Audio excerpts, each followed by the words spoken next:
So welcome to Unreal Specialization Week 1. This is a recording of the technical part of the tutorial, and I'll just quickly go over what we're going to be learning today. So we're going to be covering greyboxing a scene and making a character controller. So we're going to open up the Epic Games launcher, and we're going to launch Unreal, and it's going to open up this Create a Project window. So what we want to go to is the Games set of templates, and we're just going to create a blank project. And you click this button down here to set where you want to save your project to. So I'm going to save mine into the week 1 specialization folder.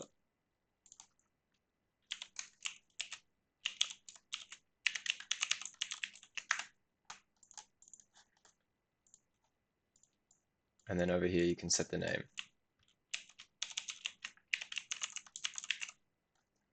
Now we're going to leave ray tracing checked off, but you can add starter content if you want. It's just going to add some meshes and materials you can play around with. We'll leave ray tracing off because if you check ray tracing, Unreal has to recompile, which will take, half an hour or something, and we don't want to have to wait for that. Okay, so that now we've got Unreal open, I'm just going to go over how to navigate in the viewport. So if you want to navigate in Unreal, you hold down right click, and then you can just use the WASD keys to move around, just like you would in the game. But you'll see that we're moving pretty slowly, and that's because this world is quite big.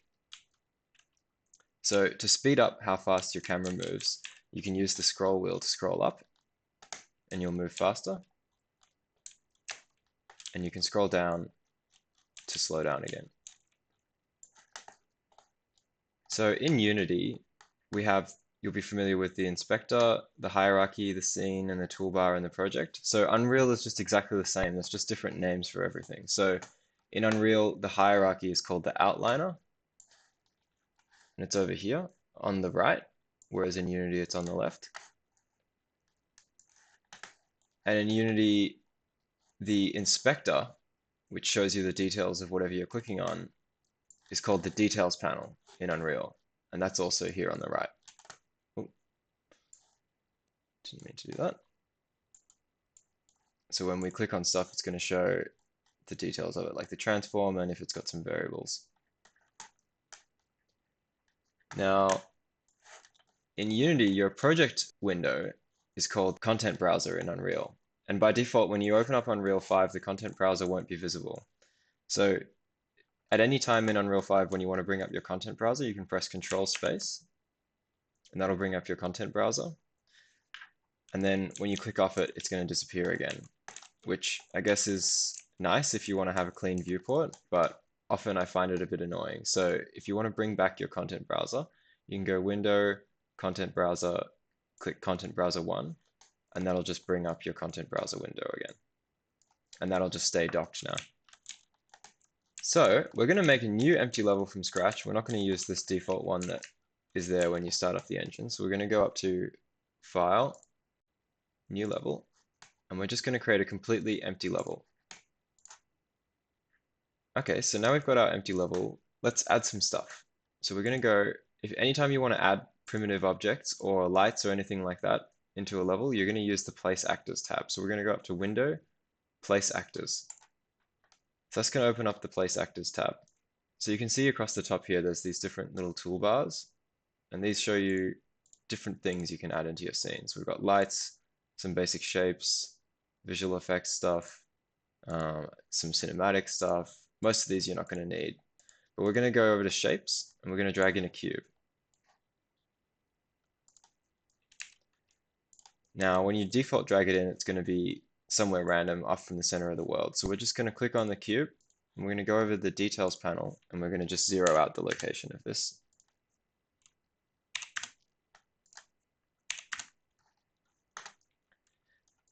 Now, at any time, if you want to center on an object in your viewport, you can click on the object and press F, and that'll center us on it. So we're going to scale this cube up to make a bit of a floor for our character to walk around in. So you can go up here and click the scale button, and you can click this one for rotate as well. Or you can just use the hotkeys W, E, and R to swap between moving rotating or scaling your object. So I'm just going to press R. It's going to take me to scale mode. And I'm going to scale this up a bit.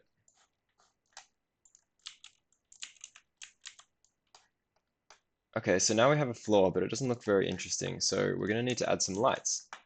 So I'll show you the slow way of adding lights to your scene first. So if we go over to our Place Actors tab, we can go over to this little Lights tab. And we're going to drag in the basic elements of a lighting setup in Unreal. So that's a directional light, which is a light that mimics the sun. And then we're going to go over to Effects, and we're going to add a sky atmosphere. So this is an asset that mimics the atmosphere, and it will change as you change your light. So when you make it a low sun, it's going to look like a sunset. Then we're going to add an exponential height fog.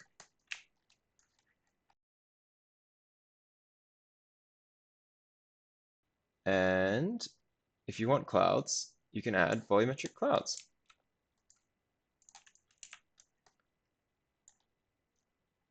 These are just some simple, cheap volumetric clouds that'll react to the sun. And these are real clouds, so they actually have geometry in your scene.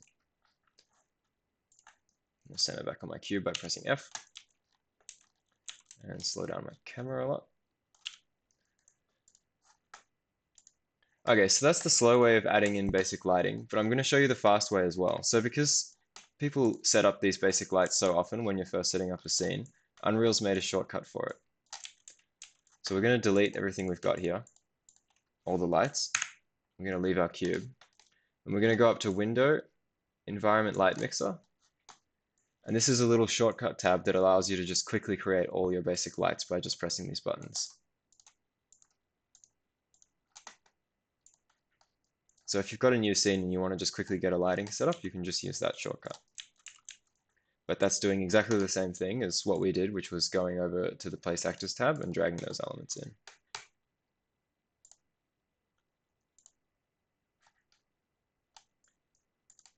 Okay, so let's make our scene a little bit more interesting. So before we block out our scene, we want to make sure that we're doing everything to the right scale. Otherwise, when we create our character and we start walking around, we could end up with a scene that's just way too small or way too big. So we're going to have a reference for the scale of our character. So we're going to go over to the Place Actors Shapes tab, and we're going to just drag in a cylinder. Now in Unreal, one Unreal unit is 1 meter. So if we want to have a scale reference for our character is going to be roughly 2 meters tall. So we can click on our cylinder, and we can scale it in the X to 2. And then we'll just drag this up. So now we have a decent reference for how big our character is going to be so that we can think about that while we're blocking out our scene. So to block out your scene, you can drag in more cubes like this if you want. Or you can click on a cube and you can hold Alt and then drag an arrow, and that'll duplicate whatever you've got selected.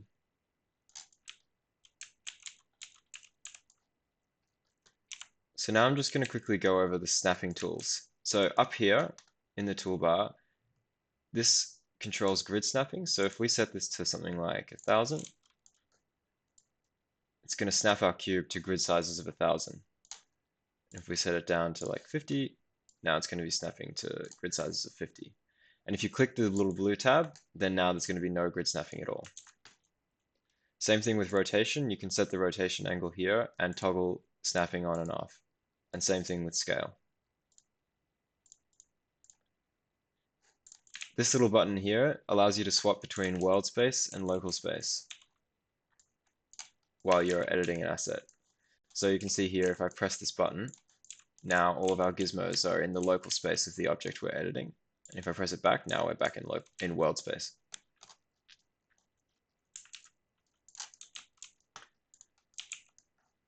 Unreal also has surface snapping. So if you want to enable or disable surface snapping, you can click this little button here and check on surface snapping. So now if we drag in a sphere, if we move it around with the arrow keys, it'll move like normal. But if we grab the center of the gizmo and drag, it's going to place it wherever is underneath our mouse, and it's going to snap to that surface.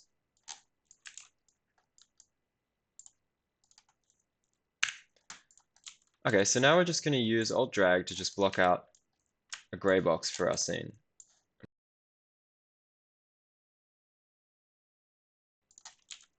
If you select multiple objects and drag, you'll duplicate all of them at once.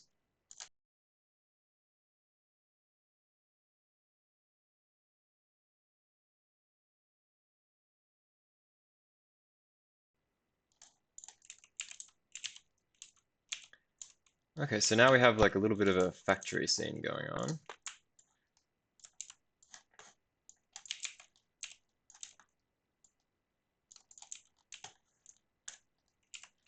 And I'm just gonna go into my outliner and I'm gonna find my directional light for my sunlight.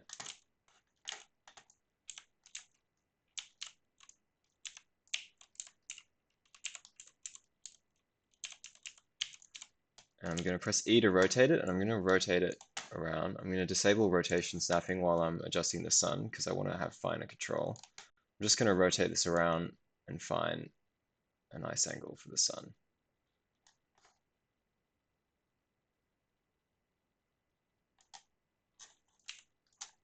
I'm going to set this to local.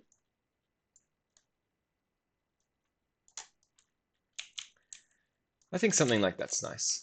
Okay, so now we've got our scene blocked out. It's time to walk around. So let's make a character controller. So before we do that, we're going to save this level. And in Unreal, it's good practice to create a folder in your content drawer that's just for everything to do with your project. And the reason for this is that once you start importing asset packs, they're all going to go into your main content folder, and it's going to get really, really messy. So you want to have a folder with the name of your project, and this is where you're going to put everything that you're making or any assets you're bringing in. So we're going to create a folder in here called Levels. I'm going to go File, Save Current Level As. And we're going to save it in our Levels folder, and we're going to call this, I'm going to call it Week 1 Tutorial Map.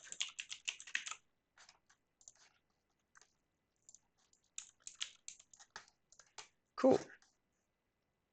All right, now we're going to create another folder called Characters. And in there, a folder for our player. So in order to make a character controller, we're going to make a blueprint. So we're going to right click and select Blueprint Class. And it's going to open up this window where you can pick a parent class. And I'm going to explain in a second what is going on here. But for now, we're just going to pick character. And we're going to name it capital BP underscore player. And we're going to save that by hitting Control S. So I'll just go over quickly what's going on there. So in Unity, you'd be familiar with prefabs. In Unreal, blueprints are pretty much the same thing. They're a little bit different, but for your purposes, they're pretty much the same. So I'm just going to briefly go over what inheritance is. So essentially, in programming, the name of the game is to do as little work as possible. So if you can reuse code, that's great. So inheritance is something that is also in C# and it's in C++ and in a lot of programming languages. And it's basically the ability to have a new piece of code you've written be the child of another piece of code. And so it will inherit all of the behavior of the parent class. So this is an example. So let's say we create a character class and we add some functions to walk around in a character mesh. And then inheriting from that, we can create a player class. So it's going to take all of the functionality of our character class, but then we're going to add some stuff. So we're going to add input controls for the player and maybe a function for interaction. And then you could also create an enemy class. So the enemy inherits from the character. So it takes all the functionality of the character, but then we're adding stuff like AI to follow the player and attack and maybe a damage amount. And then inheriting from the enemy class, you could make maybe two enemies. So you could make a troll. This maybe has a slow walk speed and a special troll attack, and a rat with maybe a fast walk speed and a special rat attack. So the rat and the troll both have everything that the enemy class has and also everything that the character class has. So this allows you to save a lot of time when you're creating scripts because you don't have to redo everything from scratch. If we were to code our player, our troll, and our rat all from scratch, then we'd have to copy over all of the code for functionality to walk around and AI and all of that. We'd have to do all of that 3 times. Whereas this way, we only have to do that base functionality once. And now it's super easy to just add more enemies. So if we wanted to add another enemy class, we could just create a new one, and that would take everything we've already done from the enemy class. And that's how Unreal works. So when we're creating a blueprint that's parent class is character, the character is a type of pawn, and then the pawn is a type of actor. So an actor is one of the most basic classes in Unreal. This is a blueprint that has functionality built in to allow it to be placed in the world. A pawn is a class that inherits from actor, so it takes all of that functionality to be placed in the world, but it has extra code in it that allows it to be possessed and receive input from a controller. And the character is a class whose parent class is pawn, and this includes the ability to walk around. So when you're creating a blueprint and it says here, pick a parent class, that's what's going on. And if you press this drop down here, all classes, it's going to show you the entire class structure of Unreal. So you can see here, actor. And if we find it, we'll find pawn in here as a child class of actor. Here it is. And if we do the drop down from pawn, we can see character is inheriting from pawn. And if we do the drop down from character, we'll see our new BP underscore player that we just created. These ones up the top here are just shortcuts to really common classes that people are often wanting to inherit from. So this just saves you having to go through and look through this entire list. So we're going to call it capital BP underscore player. And in Unreal, every asset has a naming convention, and it's a really good idea to use it because anytime that you're working with someone else, it really helps them understand what's going on in the project. Okay, so we're going to open up our BP underscore player. And this is going to open up the blueprint editor. Okay, so I'm just going to quickly go over what is going on in this blueprint editor. So over here, you've got your details panel. This works just like it does in the main editor. It's going to show you the details of whatever you've selected in your components tab. This components tab is like the outliner, but for your blueprint. So this is just everything that is in your blueprint. And it's going to show you the hierarchy for that. This, your viewport, shows you the visual representation of your blueprint as it would be seen in game. So if we drag in our player, you can see we've got just a capsule and an arrow to help us see which way is facing forward. If you click on this tab, this is your event graph. So this is the equivalent of where the main body of your script would be in Unity. So this is, you're going to put any logic in here that happens while the game is running. And you got some functions here. You got your event begin play function. So anything you drag off here and connect is going to happen when the game starts. And we have our event tick. So this is called every frame. So if we connect something to this pin here, then whatever we connect to this is going to happen every frame of the game. Over here, we've got our variable tab. So if I just created a new variable like running or test variable, that's going to be shown over here. And if I drag it in, we can either get that variable or set it. And this is just similar to how you define variables at the top of your C# script in Unity. Over here is the construction script. So this is called when this actor is constructed, including when it's created in the editor.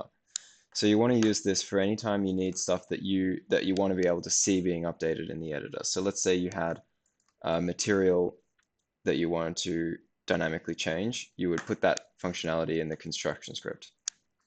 But you don't want to put gameplay logic in the construction script because sometimes it's a bit unreliable whether the construction script gets called first or the begin play gets called first. So anything that you want to happen at the start of the game, you want to put that on begin play and you want to avoid putting it in the construction script. Okay, so now we've gone over the basic layout of the blueprint. We're going to add a component to our character and we're going to add a camera. So there's two cameras in Unreal. There's the regular camera and there's the cine camera. The cine camera has some extra functionality like that's focused around cinematics, like aspect ratio and depth of field controls. But for most games, you're just going to want to use the regular camera. So we've added that in. And we're just going to drag that up to about eye level. And we're going to click compile and save. So anytime you change anything in your blueprint, you need to click compile and save, otherwise it won't update. Okay, and now we can see that our player has a camera. Now, if we press play now, it looks like maybe we've possessed our player, but we actually haven't. So this is just the default controller in Unreal that you get if you're not possessing any character. So Unreal doesn't actually know yet that we want the player to be possessing our character controller. So what we need to do is we need to select the player, go into the details panel, and go into the search bar, and we're going to search for auto possess. And we're going to click auto possess player 0. And we're going to save that. And now when we play our game, we've possessed our character. Now, I'm trying to move around now, but I can't. And that's because we haven't set up any of the input yet. So let's go set that up. So we're going to need two things. We're going to need an input mapping context, and we're going to need some actions. So we're going to create a new folder in our project called input. We're going to right click in here, and we're going to find the input tab, and we're going to create an input mapping context. And the naming convention for input mapping context is IMC underscore whatever the name is. So I'm going to call mine IMC underscore player. So you'd be familiar in Unity of setting up input by going into your project settings and setting it up there. In Unreal, it works slightly differently. The input mappings are actually in this specific asset. And this allows you to add or remove that. So let's say you had a character that turns into a fish, and you wanted to have a completely different set of input controls for the fish than you do for your main character. You could create two different input mapping contexts and then swap that when you go into your fish character. Now we're going to create another folder in here called actions.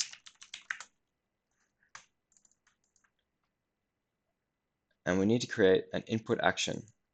And the naming conventions for these is IA, so we're going to call it IA underscore look. Now we want to be able to look left, right, and up and down. So this is going to be, so we're going to open this up, and we're going to set the value type from digital bool. We're going to change this to axis 2D so that we get an X and a Y for our look input. And then in our mapping context, we're going to add this action.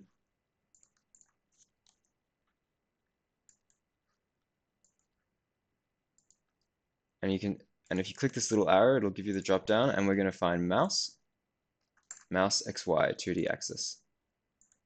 So now this is going to be mapped to our look input.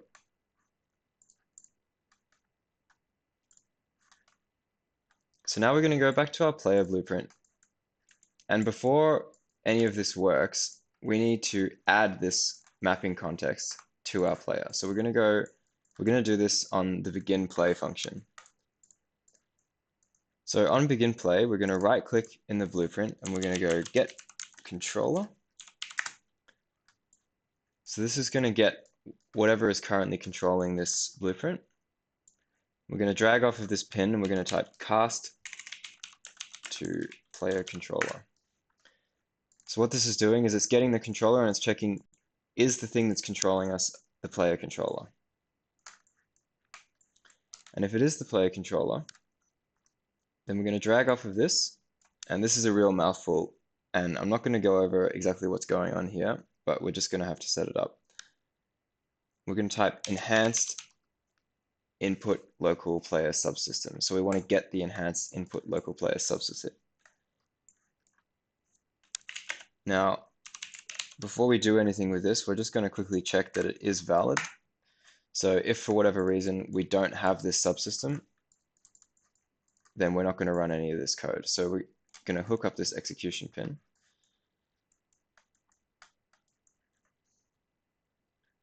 And then now from this input local player subsystem, we're going to drag off and let go. And we're going to type add mapping context. And we're going to select the mapping context that we just created, IMC_player. So now Unreal knows that we've added this mapping context to our player, which has our look function in it. So now that we've added that, we can right click in here and we'll have a new event for our look action. So we can search for it, IA_look.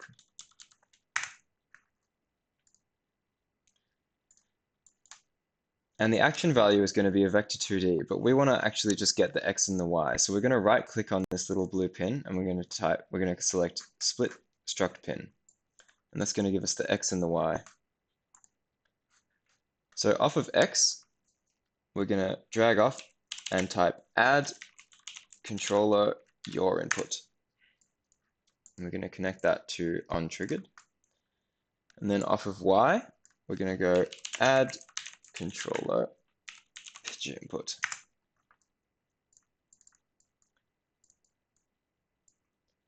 So the yaw is going to be our rotation left and right, and the pitch is going to be our rotation up and down. And so we're going to be adding that to our control rotation. So let's compile and save that.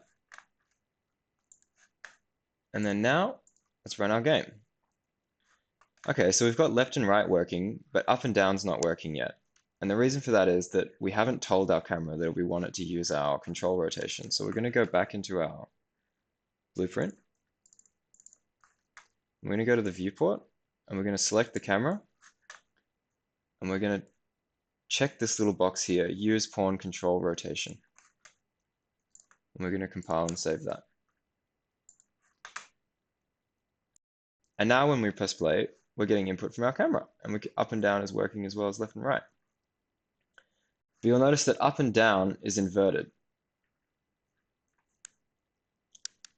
Left and right's fine, but up and down is all inverted. So we're going to fix that. So to fix that, we're going to be using a modifier in our input mapping context. So we're going to open up our input mapping context, and we're going to do the drop down for our input action look.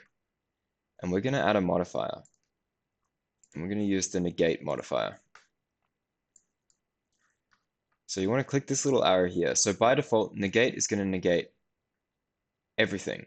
But our X is fine. Our left and right is fine. We only want to invert our up and down. So we're going to uncheck X and Z, and we're just going to leave Y. So we're just negating the up and down. And click Save. And now when you press play, your look input should be working perfectly. So we can't move yet. So let's set up the movement. So we're going to go over to our Actions tab, and we're going to go Input and create another input action. I'm going to call this IA_move and press Ctrl S to save that. And we need to set this one to an axis 2D as well. And save. And then we're going to go back to our input mapping context, and we're going to add IA_move. And we want to map these to WASD. So we could search in here for W and find the key there.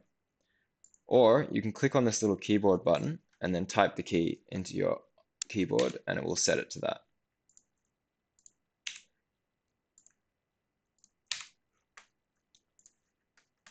Cool. We have a bit of a problem, which is that WASD are all just one-dimensional inputs. They're just on or off. And we need 2 dimensions. So our input for move is going to have an X and a Y. So by default, when you plug a one-dimensional input into a 2-dimensional input action, everything is just going to be positive X. So right now, W, A, S, and D are all going to be in the positive X, but we want to set them up like this so that D is still positive in the X, but A is going to be negative in the X, and W and S are going to be positive and negative in the Y. So we're going to add some modifiers to this so that we can get this all plugging into the X and the Y. So for W and S, we're going to use the swizzle modifier.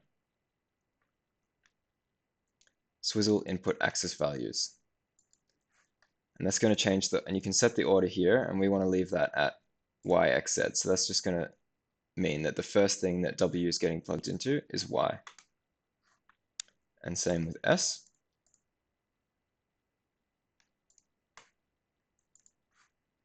So now W and S will be plugged correctly into our Y-axis, but right now everything is still all positive, so we want to negate S and A. So we're going to add the negate modifier to S and also to A. And we're going to save that.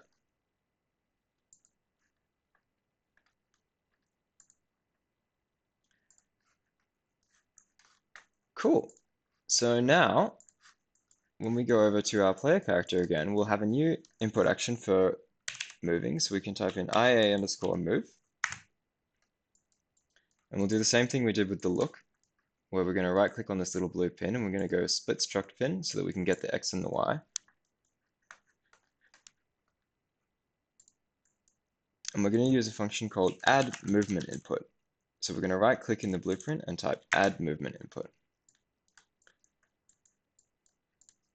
And we're going to put 2 of these. You can press Control C and Control V to copy and paste nodes, because we need to do input for forward and input for left and right. So first we're going to do the input for left and right. So the movement input needs a direction. So in order to get the direction for left and right, we're going to right click in the blueprint. We're going to type get control rotation. And we're going to split this struct pin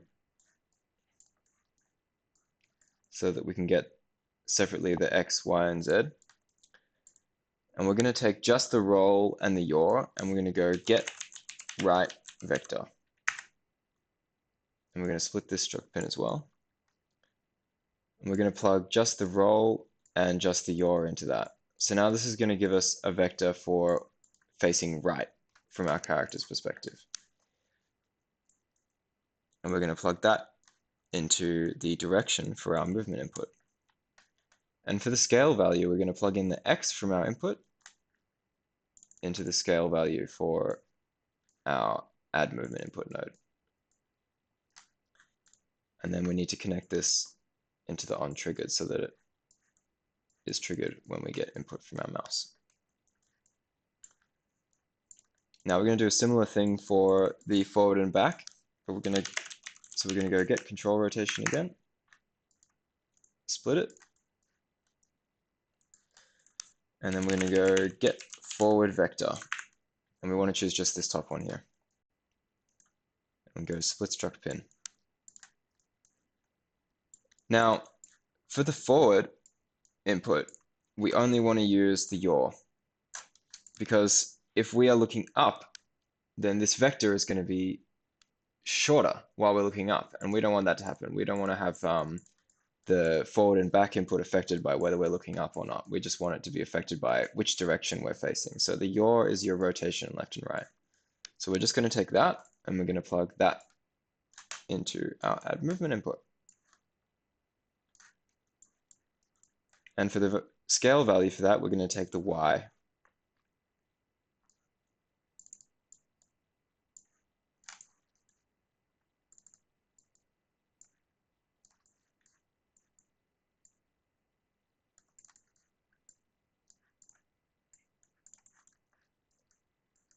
Okay, so let's compile and save. And now we have a character controller, and we can walk around our scene.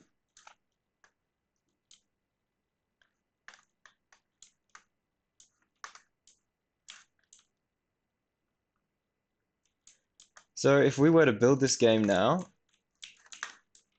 it would be great, but you wouldn't be able to quit it. So before we can make this a completely finished game, we need to be able to add the ability to quit. So we're going to go over to actions, and we're going to create one more action. This is going to be called IA_quit.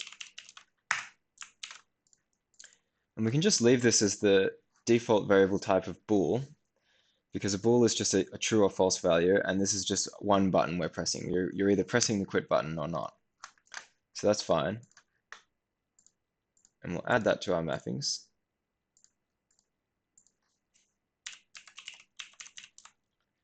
IA_quit. And click save. I'm going to map this to the Q key. And then now if we go back to our BP player, we can look for IA_quit, which we'll be able to see now. And when it's triggered, we're just going to call the function quitGame. And we're going to connect that.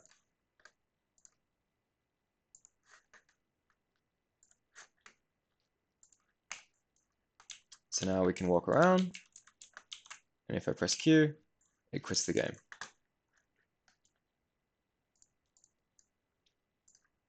Okay, so now let's build this game so that we've actually got an executable we can run. So before we do that, we've got to go into our project settings and we've got to tell Unreal which map it wants us to open on when we build the game. So by default, it's that one that we started up at when we created the project, but we want to set that to the map we've just made, which is my, what did I call it? Week 1 tutorial map. Edit.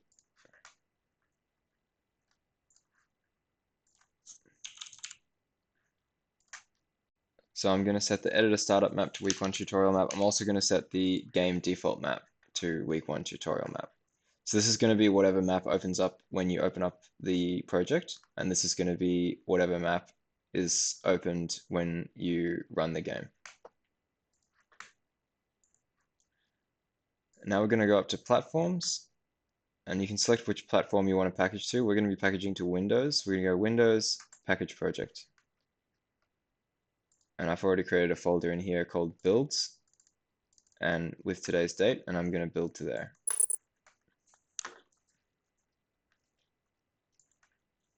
And you can open up this Show Output Log tab to see the progress of the build.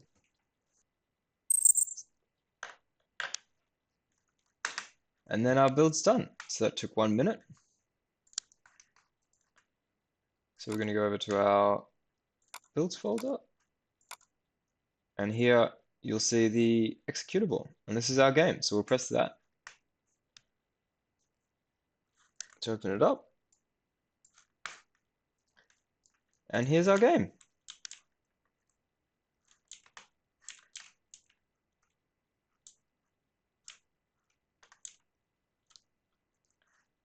And we can press Q to quit. So that's pretty much the main stuff you're going to need for the first assignment. And over the next couple of weeks, we're going to look at adding some more things into our little environment, like some interaction and some animation. But you've pretty much done it. You've just made your first game in Unreal. Congratulations. All right, well, look forward to seeing you all next week.